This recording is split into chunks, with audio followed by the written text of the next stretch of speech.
amis, je vous retrouve aujourd'hui dans potentiellement le bruit parce que mon copain fait à manger, voilà, désolé, pour vous faire un update BD manga. Je pensais pas vous en refaire un de sitôt. Et puis, story time, en gros, le plib cette année c'est la fête du slip niveau challenge, il y en a quasiment tout le temps, il y en a au moins un par mois. Et il y avait une semaine à lire, or les semaines à lire en gros c'est tu lis ce que tu veux, dans le genre que tu veux, enfin vraiment tu lis ce que tu veux, juste tu comptes ton nombre de pages et jour par jour t'en refais un compte rendu pour qu'on puisse... Pardon, c'était mon doigt. Pour qu'on puisse tout calculer, bref. Et c'était une semaine de boulot, j'étais fatiguée, j'avais pas le temps pour autre chose que le boulot, presque. Et du coup, j'ai presque rien lu et je me sentais fort coupable. Du coup, qu'ai-je fait ? Eh bien, le vendredi après mon boulot, je suis allée acheter la masse. Mais quand je vous dis la masse, c'est la masse de BD manga. Genre vraiment beaucoup. Et je leur ai dit, vous inquiétez pas, ce week-end je rattrape et je lis. Je vais tellement bouffer de BD manga qu'on n'aura rien vu au fait que j'ai quasiment rien lu au début de semaine. J'ai en effet bien rattrapé, si bien que je crois qu'on était 3 ou 4. Mon gang était 3 ou 4. Bref, ça doit être du charabia si vous faites pas partie des participants au challenge du plib, sachant que vous pouvez l'être sans être juré, donc vous n'avez pas d'excuse pour ne pas y être, sauf si vous n'aimez pas la SFFF. Dans ces cas-là, ça serait plutôt logique. Mais si vous aimez ça, franchement, allez-y, on se marre vraiment bien. Bref, et donc, c'est parti. Tout ce que je vais vous présenter a été acheté et lu en un week-end. Tout. Oui, c'est moche. Allons-y sans plus tarder. D'habitude, je commence par les mangas, là par les BD. Me demandez pas pourquoi, il n'y a pas vraiment de raison. Première BD. Alors là, celle-là, elle a été attendue. Je l'ai pas vue plus que ça sur les réseaux sociaux, ma grande surprise, mais je dois pas suivre les bonnes personnes parce qu'à mon avis, elle doit traîner partout. Donc il s'agit du tome 1, Vent lointain, de la duologie Le printemps suivant, de Margot Motin, aux éditions Casterman. Margot Motin est très très connue, moi je la connais de nom et je sais juste qu'elle est très connue, c'est tout en fait, je suis pas sûre d'avoir jamais lu quoi que ce soit d'elle, et donc c'était ma première lecture d'elle. Ici on va suivre son quotidien, comme d'habitude je crois, si j'ai bien compris avec Margot Motin, son quotidien de femme mariée je crois, mais j'ai un doute, avec 2 enfants, et son côté un peu funky, ses histoires de couple. Il n'y a rien d'extraordinaire du point de vue de l'histoire, c'est juste des histoires de couple, ce qu'elle vit au quotidien, etc. etc. Moi ça m'a beaucoup plu, j'aime bien le trait de crayon, mais tout le monde l'aime bien aussi manifestement, étant donné que les gens en règle générale aiment bien. C'est original, on sent sa personnalité, ça c'est vraiment très très cool. Ça m'a beaucoup plu, c'est sûr que je lirai le tome 2. Je vais pas dire que je l'attends avec impatience, mais clairement quand il sortira, je le lirai, je l'achèterai dans la foulée. Non, c'est peut-être l'inverse. Je l'achèterai et je le lirai dans la foulée. Mais bref, ça m'a beaucoup plu. Donc si vous aimez bien Margot Motin, allez-y. Si vous n'aimez pas, tentez quelques planches. Et puis si ça vous paraît sympathique, lancez-vous parce que c'est plutôt pas mal. Moi ça m'a plu. Après, comme je disais, il n'y a rien d'extraordinaire. J'ai aussi lu le très gros et le très lourd Sapiens, La naissance de l'humanité de Yuval Noah Harari. Je pense que je l'ai dit à peu près correctement, David Van der Meulen et Daniel Casanave, je sais pas, aux éditions Albin Michel qui se sont mis donc à faire des BD, vous le constaterez. C'est juste, on peut dire juste, la version BD de Sapiens, qui est très très lourde, donc je garantis pas de la porter tout le temps. Et en gros, ça raconte l'histoire de l'humanité, tout simplement. Pourquoi on est comme ça, et pourquoi est-ce qu'on est grand, et pourquoi on se déplace sur 2 jambes et pas les 4 pattes, et pourquoi ci, et pourquoi ça, c'est super intéressant. Il y a des... En gros, on va suivre l'auteur. Alors je sais pas du tout comment il fait le roman, parce que j'ai acheté cette BD justement parce que le roman me faisait peur. Enfin, roman. Je sais pas si c'est un roman. Le livre. Même si ça aussi c'est un livre. C'est compliqué, mais vous avez compris. Me faisait peur, j'avais peur que ce soit barbant, que j'arrive pas à tout lire d'une traite, parce que j'aime pas. En fait, il y en a plein qui font ça, moi j'aime pas, j'y arrive pas. De lire un chapitre une fois de temps en temps, je n'y arrive pas. Donc moi je l'aurais lu d'une traite, et je sais pas si ça aurait pas été trop lourd, mais en tout cas, avec la BD, ça n'a pas été trop lourd, puisque y a des petits extraits d'autres choses. C'est donc l'auteur qui raconte son propre livre, et je vous disais que je sais pas si c'est le cas dans le roman. Et là, il raconte à sa nièce, en fait, donc ça va, c'est assez simplifié. Même s'il y a des moments, je pense que sa nièce, pas sûr qu'elle comprenne. On suit plein de gens différents, on rencontre des gens, il y a des explications vraiment bien faites. Il y a des petits journaux, le journal du Sapiens, ou une connerie du genre, où en gros, c'est plus des petites blagues qu'on trouverait à la fin d'une bande dessinée ou d'un magazine. Enfin bref, c'était très sympa, très divertissant. Comme dit Piketty dans un de ses récents vlogs, puisqu'au final, à mon avis, il a dû l'acheter à peu près en même temps que moi. Juste sa vidéo est sortie bien avant la mienne. Mais en gros, N'achetez pas ce livre pour vous divertir dans le sens premier du terme, que ça soit fun, qu'il se passe des trucs de ouf et tout. Là, c'est clairement pour apprendre quelque chose, et visuellement parlant, c'est plus plus facilement digérable que ce qu'aurait été la version roman. Mais entre guillemets, c'est tout. Mais si vous souhaitez pas apprendre des trucs, si c'est pas votre objectif, clairement passez votre chemin. Mais si vous voulez apprendre des trucs sur l'histoire de l'humanité, franchement c'est très chouette. Ensuite, je vous présente la lecture qui a dû se bouffer. Oh, peut-être pas. Ah, entre celle-là et la suivante, j'ai pas trop. Le plus vite, c'est Francis de Lopoutien, j'en sais rien, aux éditions Choc d'Homme, que je ne connaissais ni d'Ève ni d'Adam non plus, c'est pas grave. Ici on va suivre, donc c'est de la fantasy, on suit une petite sorcière qui est à la veille de son grand examen contre sa meilleure amie, pour devenir la prochaine chef ou un truc du genre je crois. Et en gros sa meilleure amie elle est toute parfaite et tout machin, et elle a toujours été dans l'ombre de sa meilleure amie, et elle a pas confiance en elle, elle doute d'elle, etc. Et donc on va la suivre la veille, et le problème c'est que sa meilleure amie elle a déjà préparé plein de potions et plein de trucs, et elle a rien préparé du tout, et elle est en mode je suis dans la grosse mouise, tentons d'invoquer un esprit. Et donc elle invoque le renard, Francis, et de là en gros on va juste, si on peut dire, suivre la nuit de je sais plus comment qu'elle s'appelle. Non, ce n'est pas écrit derrière. Donc on va suivre la nuit de l'héroïne avec le renard, qu'est-ce qu'ils vont faire, comment sortir, est-ce qu'elle va réussir à battre sa meilleure amie ou pas, est-ce qu'elle veut vraiment battre sa meilleure amie ou pas, voilà. Donc c'était sympathique. Moi je l'ai avant tout pris pour les dessins, que je vous pas là parce que vous l'avez vu dans l'insert normalement, vous êtes en train de le voir, je ne sais pas. Mais c'était sympa, c'était pas fou, vous me diriez c'est une série de 10 tomes, je suis pas sûre que j'aurais continué. Mais étant donné que ça avait l'air de venir de sortir, bon, je l'ai pris. Et s'il y a une suite, je prendrais, mais ça a pas l'air d'être un premier tome, ça a l'air d'être un tome unique, mais la fin est très ouverte, alors je sais pas trop s'il y aura un tome suivant ou pas.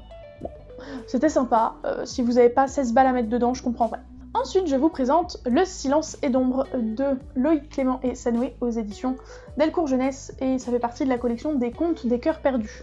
Je sais pas si c'est une collection ou une série à proprement parler, puisque pour moi une série il faut qu'il y ait de la suite justement, les uns dans les autres. Or là, clairement on peut tous les lire indépendamment, donc je sais pas trop si c'est une collection ou une série, qui est très jolie, j'adore le dos.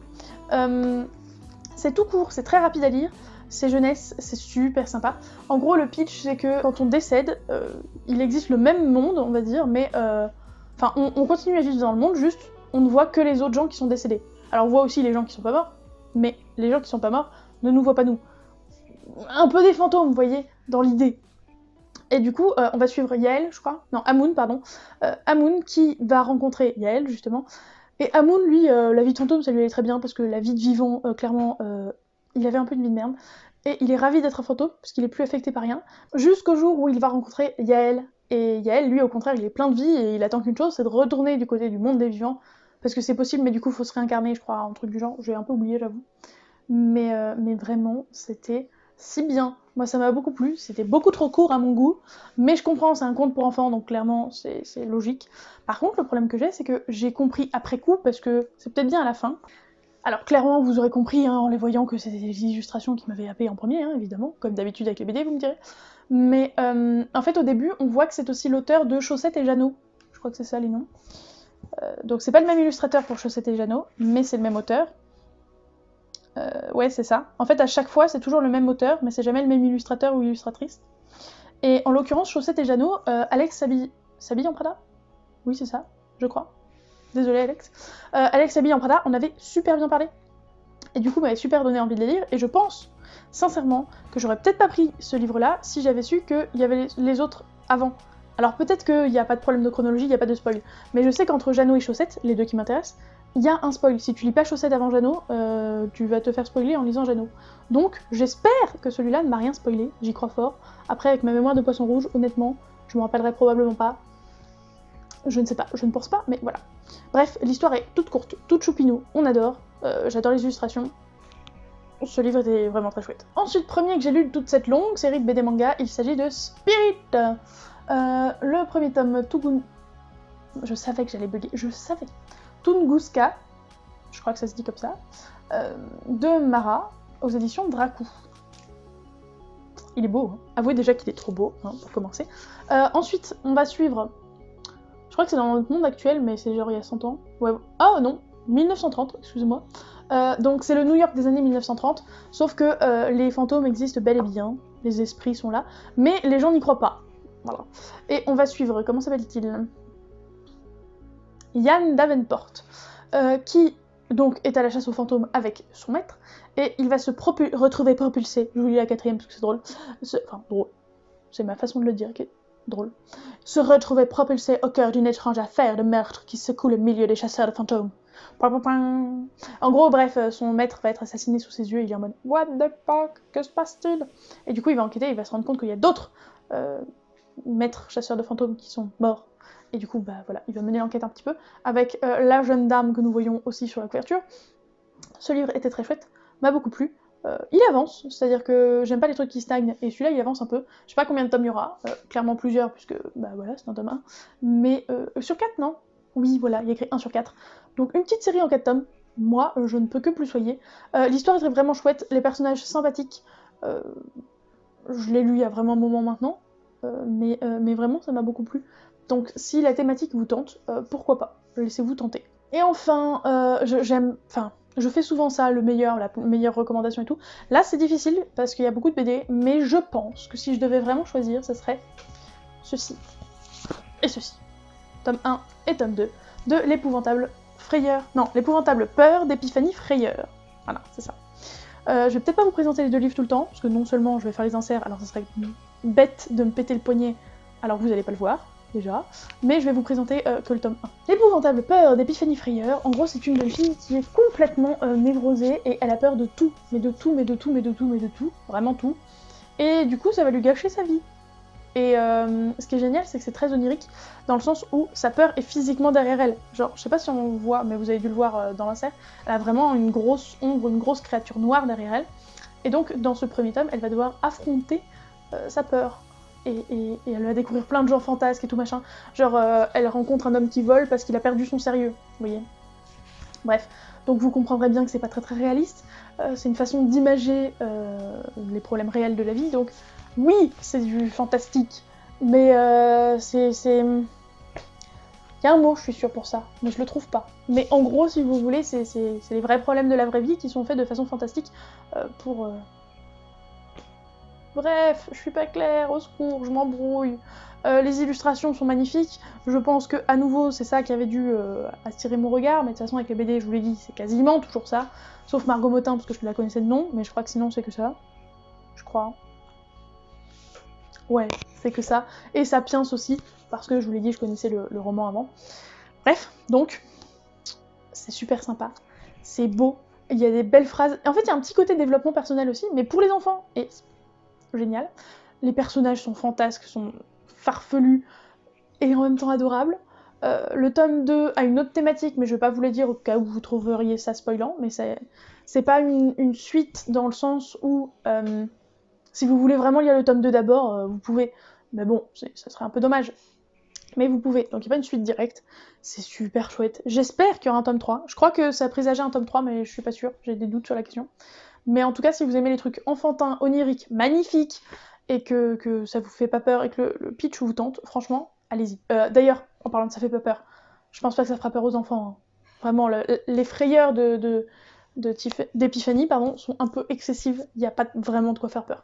J'ai fini avec les BD, c'est parti pour les mangas. Go. Pour les mangas, c'est parti. Premier manga que je tire. Sachez que du coup, je vais vous présenter que des mangas différents les uns des autres, étant donné que j'ai tout acheté à ce moment-là et j'ai pas acheté une nouvelle série à ce moment-là, donc voilà. Enfin, pas de nouvelle série dont plusieurs tomes étaient sortis.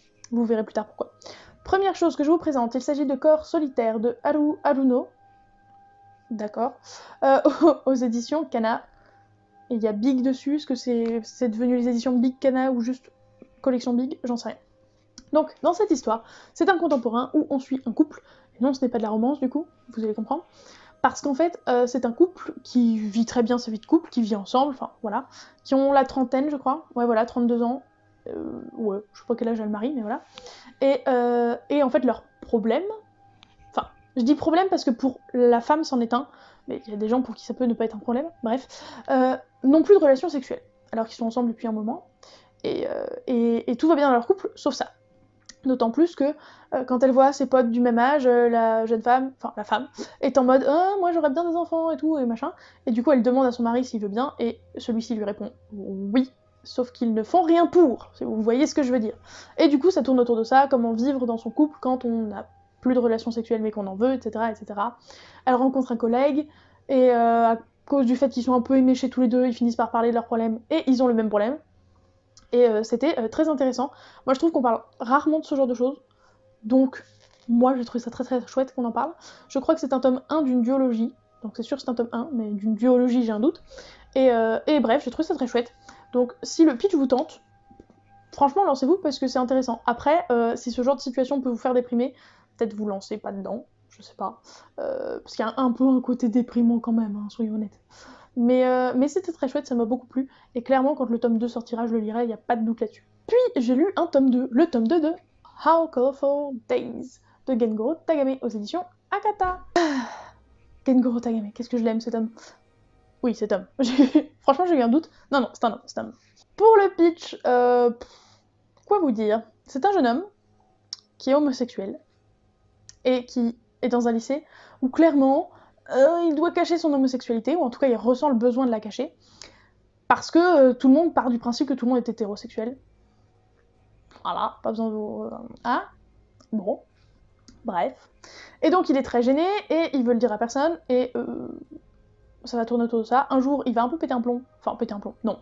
Il va se barrer du lycée, parce que il sait pas comment échapper à plusieurs choses qui lui tombent sur le coin de la gueule, de type hétéronormé. C'est très flou ce que je dis, mais j'ai pas envie de trop vous en dire, étant donné qu'il y a que 3 tomes, voilà. Et il va s'allonger en mode siestas sur un mur à côté de la plage, et il y a un vieux, celui de la couverture, qui va être en mode je t'aime.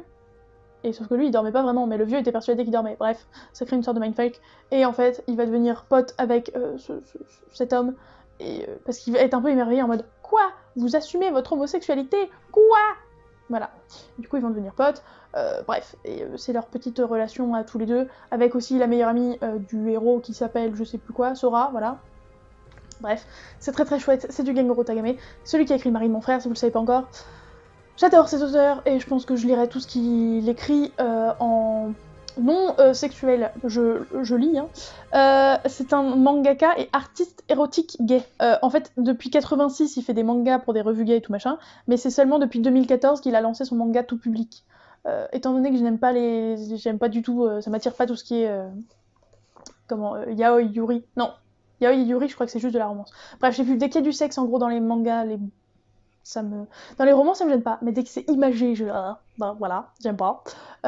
Du coup, je lirai tout ce qui est tout public par Gengoro Tagame, parce que clairement j'adore ce qu'il fait. C'est moins bien que le mari de mon frère, mais c'est tellement bien quand même. Ensuite, je vous présente un autre tome 2 qui est le tome 2 de Golden Sheep. Wouh, de Kaori Ozaki, pardon, aux éditions Delcourt Tonkam. Golden Sheep, c'est l'histoire d'une jeune fille dont, évidemment, je n'ai pas le prénom. Oh tiens, il y a encore Sora, ça alors. Mais c'est Tsugu qui nous intéresse en l'occurrence, c'est l'héroïne, Tsugu, je crois. Qui vivait une vie très bien avec ses meilleurs copains à l'école primaire, puis elle a déménagé et elle revient une dizaine d'années plus tard, un petit peu moins peut-être, dans le même lycée du coup que ses anciens amis, et elle pensait revenir alors que les relations entre eux étaient restées les mêmes et tout va bien dans le meilleur des mondes. Sauf que non, elle découvre qu'il y en a un qui en harcèle un autre du groupe, que celui qui se fait harceler va se suicider, c'est littéralement le prologue ou presque, donc je ne spoil rien, et que clairement, les autres meufs du groupe, l'autre meuf ou les autres meufs, je sais plus, la supportent plus trop, et ça part de là. De voir comment ces relations vont évoluer avec les gens, est-ce que ça va redevenir comme avant ou pas, pourquoi l'autre est devenu méchant, entre guillemets, un peu manichéen, mais voilà, ou pas, ou quoi, ou qu'est-ce, bref. Si bien, Golden Sheep, c'est si bien. En plus, les couvertures sont magnifiques. Et clairement, moi ça me plaît beaucoup de voir les relations entre eux et tout, de voir si ça évolue dans le bon sens ou pas dans le bon sens. Les personnages en eux-mêmes, ils sont très chouettes parce qu'ils sont très humains, dans le sens où ils ont des défauts. Plein de défauts pour certains. Et vraiment, c'est très très chouette. Et Golden Sheep, c'est très très cool. En plus, le premier tome, il est gros. Alors le deuxième, beaucoup moins, mais le premier tome est bien gros et vous en aurez pour votre argent. Et cette fois-ci, je vous présente, incroyable mais vrai, le dernier tome d'une série. Hey. Il s'agit de Running Girl, ma course vers les Paralympiques de Narumi Shigematsu aux éditions Akata. Alors, c'est un dernier tome, c'est sûr, série en 3 tomes, c'est un tome 3, tout va bien. J'aurais bien voulu une suite, s'il vous plaît. Bon, je sais qu'il n'y en aura pas, du coup, hein, c'est sûr et certain, mais j'aurais bien voulu une suite quand même. Donc, il s'agit de l'histoire d'une jeune fille qui a perdu sa jambe en dessous du genou, la droite manifestement, et qui clairement a perdu tout espoir en la vie. Elle est déprimée, elle fait même pas d'efforts pour essayer de remarcher et tout, jusqu'au jour où, à cause d'une magouille de son kiné, je crois que c'est le kiné, elle va découvrir qu'en fait, ce n'est pas la fin du monde. Oui, c'est très dur, oui, c'est douloureux, oui, c'est compliqué, mais c'est pas la fin du monde quand même, tu vas encore vivre. Et du coup, elle reprend espoir et goût à la vie, notamment en courant, pour tenter d'atteindre les Paralympiques. Donc je vous dis évidemment pas si elle les atteint, je vous dis pas son résultat aux courses de Paralympiques si elle les atteint, je vous dis pas pourquoi elle les atteindrait pas si elle les atteint, pas. Mais voilà, une petite série en 3 tomes qui parle de handicap, ça ne peut que faire du bien. Chouette, top, trop bien. Je conseille, cœur, cette série était très bien. Dernier tome que je vous présente qui n'est pas de la SFFF en manga, il s'agit de The Quintessential Quintuplets de Negi Haruba aux éditions Pika, et vous remarquerez que je bug de moins en moins. Félicitations moi, bravo, clap clap clap, on est fiers. Donc, tout ça pour vous dire que c'est un tome 5, donc je vais pas pouvoir vous dire le pitch de celui-là, évidemment, mais le pitch de base, c'est un jeune homme qui est un peu sans le sou et la famille est un peu beaucoup pauvre, et ils ont besoin de se faire de l'argent, et le jour où on va lui proposer 5 fois le prix habituel pour des cours particuliers pour des meufs alors que lui est très malin, enfin pour une meuf alors que lui est très malin, il en est très content, sauf qu'il va vite découvrir que si c'est 5 fois le prix, c'est parce que ce sont des quintuplés, et qu'elles n'en ont rien à faire que d'apprendre des trucs. Il tombe au fond du désespoir, mais il a besoin de cet argent, donc il va continuer à apprendre, à tenter d'apprendre des trucs à ces jeunes filles, et c'est très très drôle, c'est très très sympa. J'adore les jeunes filles qui ont toutes des personnalités très différentes. Évidemment, elles sont coiffées et habillées différemment pour que vous puissiez les distinguer, mais comme j'ai toujours un problème avec les prénoms japonais, et ça m'aide pas beaucoup. Donc j'arrive à retenir les personnalités qui correspondent au visuel, mais j'arrive jamais à retenir les prénoms. Donc quand on parle d'une déquintuplée, quand elle est pas là, c'est compliqué pour mon cerveau, mais mis à part ça, c'est trop bien. Je vous l'avais déjà dit dans un update précédent, on alterne les tomes entre plutôt axé romance, romance, contemporain, machin, plutôt axé en effet les études, comment je vais leur apprendre des trucs bon sang. Voilà, on alterne un peu entre les deux, et c'est très chouette parce que du coup, on se lasse pas de l'histoire, ça reste très sympa. Comme on oscille entre les deux, il y a au moins 2 sujets principaux intéressants, et vraiment c'est une série que je recommande si vous êtes dans le mode... Enfin, si vous aimez les mangas, et que vous aimez le style un peu shoujo, chick-lit et tout, sans forcément qu'il y ait une romance non plus extrêmement prononcée, ceux-là sont très chouettes. Il ne me reste plus que 3 mangas, et comme j'ai dit précédemment, c'est 3 mangas d'SFFF, un de science-fiction humoristique, on va dire ça comme ça, un, je sais même pas, de fantasy je dirais, et un autre de fantasy encore une fois. L'humoristique c'est celui-là, donc The Promised Neverland Gag Manga, aux éditions Kazé, puisque... Promised Neverland, c'est aux éditions Kazé. Et en gros, c'est Shuei Miyazaki qui s'est appuyé sur l'œuvre de Kaiju Shirai et Posuka Demizu pour faire des blagues. En gros, les personnages sont repris, leurs personnalités sont un petit peu changées. Et du coup, c'est que des bagues. Oui. C'est que des blagues, des rebondissements et autres pitreries sur les personnages, sur l'histoire, etc., etc. Gag Manga reprend des blagounettes sur The Promised Neverland jusqu'à peu près, j'ai pas regardé dans le détail, puisque même en regardant pas dans le détail, tout me tombe sur le coin de la tronche, donc je vais éviter, jusqu'au tome 8-9, à peu près. Donc si vous n'avez pas lu jusqu'au tome 8-9, je vous déconseille de le lire. Ça vous spoilerait des trucs, ou peut-être qu'il y a certains trucs que vous comprendriez pas. Je me rappelle plus si c'est assez précis pour que ça soit spoilant, ou pas assez précis, et ça serait juste bizarre et perturbant et on comprendrait pas. Mais je ne le vous conseille pas si vous n'avez pas lu jusqu'au tome 8-9. Si vous avez lu jusqu'au tome 8-9, vous pouvez y aller, c'est très marrant. Si vous avez vu seulement la série, enfin la saison 1 de la série, vous n'avez pas vu assez. Et je sais pas si la saison 2 est sortie, pas encore sortie, et je sais pas non plus si elle va, si elle est sortie, voilà. Jusqu'où elle va, je dis si elle va, je crois. Bref, peu importe, c'était marrant, c'était fort sympathique. Vous n'avez pas besoin d'avoir fraîchement en tête ce qui se passe dans les premiers tomes, parce que ça suffit largement pour vous faire marrer, sans que vous ayez le contexte détaillé en tête. Puis, avant-dernier livre, et après promis je vous fiche la paix, il s'agit du tome 2 de Cold Game aux éditions Kaze à nouveau, et c'est de Kaneyoshi Izumi. Le premier tome, le pitch, c'est une princesse a été promise à un roi, et c'est un peu louche, ça sent le... Enfin, il y a du complot politique là-dessous et tout machin.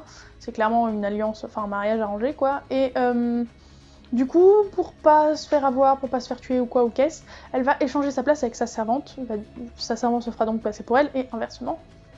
Et donc elle arrive dans ce royaume, et elle découvre qu'en effet, il y avait bel et bien une entourloupe. Je sais plus si c'est dans le pitch de base, mais c'est assez rapide, donc je vous spoil pas grand-chose en vous disant ça. Je parle du tome 1, évidemment. Mais elle va vite découvrir qu'en fait, il y a une princesse de tous les autres royaumes qui sont venus pour se marier au roi, mais que le roi, il a juste pas encore décidé avec qui il se marierait. Yes, trop bien. Bref, et alors là, si vous aimez le côté chevaleresque, le côté complot, royauté et tout machin, vous serez servi avec ce roman, j'allais dire. Non, c'est manga. Je sais pas si on sait en combien de tomes ça sera. Non, je sais pas. Bah, par contre, je peux vous dire que le tome 3 sera dispo en décembre 2020. Faut pas avoir peur du sanglant, parce que clairement, à la fin du tome 1, moi qui m'attendais à un truc pas mignonnet, mais pas non plus archi glauque et tout, j'étais en mode « Oh, je m'y attendais pas à celle-là ». C'est pas... Voilà, hein, je vous dis, c'est pas le pire du glauque, mais je m'y attendais vraiment pas. Donc, c'est surprenant, c'est sympathique, c'est complotiste dans tous les sens. Bref, c'est très très sympa, et donc je vous conseille chaleureusement de le lire si ce que j'en ai dit et ce type de lecture vous plaît. C'est la deuxième fois que je vous présente la thématique d'une meuf qui meurt dans notre monde et qui se réincarne dans un monde de fantasy. Alors je sais pas si c'est la vibe japonaise en ce moment, mais ça fait 2 fois que ce pitch de base est là, et 2 fois que ça vient de romans japonais, qui, à ma connaissance, mais j'en connais pas grand chose en l'occurrence là sur ce sujet-là, n'ont jamais été traduits en France, mais je suis pas sûre, donc détrompez-moi s'il y a de quoi me détromper. Et donc il s'agit de Dahlia, artisane magicienne, de... dans le temps... Megumi Sumikawa et Isaya Amagishi, c'était compliqué à dire, pardon, aux éditions Komiku. Et donc c'est un premier tome, et trop bien, juste trop bien. Pour le pitch, donc cette jeune femme va se réveiller dans le corps d'un bébé. Pour le coup, c'est plus de la réincarnation que j'ai piqué la place comme c'était dans La Petite Faiseuse de Livres. Et en gros, elle va vouloir devenir artisane magicienne. Qu'est-ce que c'est ? Bah en gros, elle va essayer de reconstruire nos objets un peu, alors pas technologiques, mais nos objets qui fonctionnent à l'électricité, avec des pierres précieuses, enfin je sais plus comment ils appellent ça, des pierres magiques, mais tout simplement les pierres magiques. Donc en gros, on se sert des pierres magiques pour contrer le fait qu'il n'y ait pas d'électricité, enfin contrer, c'est un bien grand mot. Et au début, par exemple, il y a un prologue quand elle est enfant, parce que la suite la suit, je sais pas si elle est ado ou jeune adulte, et elle essaie de créer un sèche-cheveux, voilà, avec son papa qui est artisan magicien et qui est très réputé pour être artisan magicien, et c'est très très chouette, donc je vous le conseille chaleureusement. Je ne sais à nouveau pas combien il y aura de tomes, mais en tout cas, si vous aimez ce principe de je crée des objets avec des trucs magiques et j'essaye de me dépatouiller pour recréer mon monde et je dois m'en sortir dans un monde de fantasy, c'est très sympathique, même s'il y a moins la galère de ah là là, je connais pas bien ce monde, puisque là pour le coup, elle est... Son âme s'est réincarnée dans un nourrisson, donc elle a eu largement le temps d'intégrer le fonctionnement. Mais bref, c'était très sympa, et je vous le conseille aussi très fortement, si vous aimez ce genre. C'en est tout. Je suis épuisée pour cet update BD manga, qui était très long. Je vous avoue que j'ai beaucoup hésité à le faire en deux, une partie BD, une partie manga, sauf qu'en ce moment, clairement, des updates BD manga, je trouve qu'il y en a une bonne quantité, et j'avais pas envie d'en faire insuffisant, surtout sachant qu'ils font moins de vues que les autres. En même temps, je sais pas pourquoi, en même temps, je m'en doute bien, mais je comprends pas pourquoi les BD manga ça attire moins les gens. Sorry. Si vous êtes restés jusque-là, merci les gars. Et les filles, évidemment. Bref, je vous souhaite d'excellentes lectures. J'espère que ce que je vous ai présenté là vous a tenté, et je monte là parce que c'est là que je les pose. J'espère que vous peut-être vous en lirez, vous en achèterez à cause de moi. Dites-le moi en commentaire si certains d'entre eux vous tentent. Par rapport à ce que je vous en ai dit, si vous les avez achetés, si vous les avez lus, bref, vous connaissez le topo. N'oubliez pas de laisser un pouce en l'air et un commentaire. Faites d'excellentes lectures, je vous fais de gros bisous et je vous dis ciao.